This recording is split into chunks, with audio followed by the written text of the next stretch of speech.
Speaker Kevin McCarthy. Kevin, let's talk about that 1023 form. You had obviously somebody that the FBI relied on.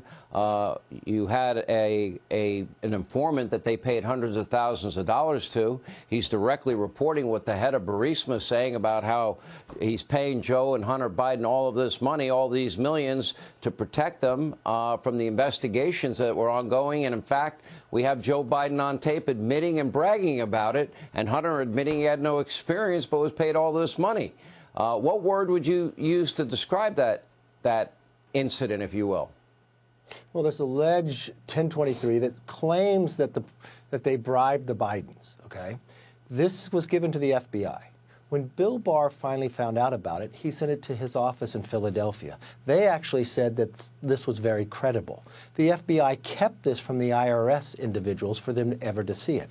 So not only do they claim that they were bribed, we now find information that 16 out of 17 payments from Romania were provided to the Biden shell companies while he was vice president.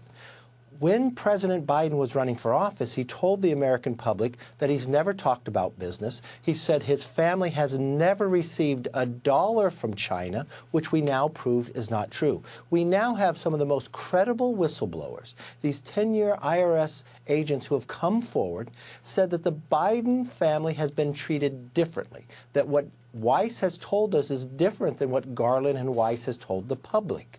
And you're sitting here today where now you have found millions of foreign money, just what the 1023 alleges they did to Biden's family. Now we found that it has funneled through shell companies. If you're sitting in our position today, we would know none of this if Republicans had not taken the majority. We've only followed where the information has taken us.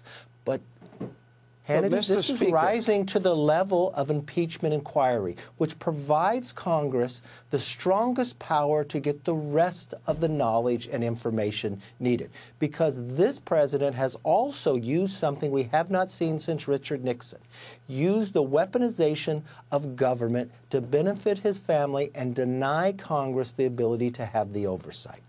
If we are talking about millions of dollars coming from our top geopolitical foes, and that the Biden family has been corrupted and took in all of this money, and he was complicit in that, wouldn't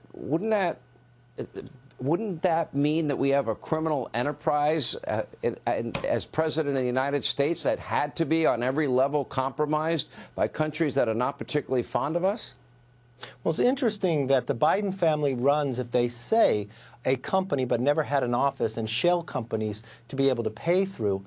But if they really ran it for foreign countries, why didn't you get money from France, from Germany, from UK? Why does it have to be from China, Romania, in these countries that have real challenges and had problems going through?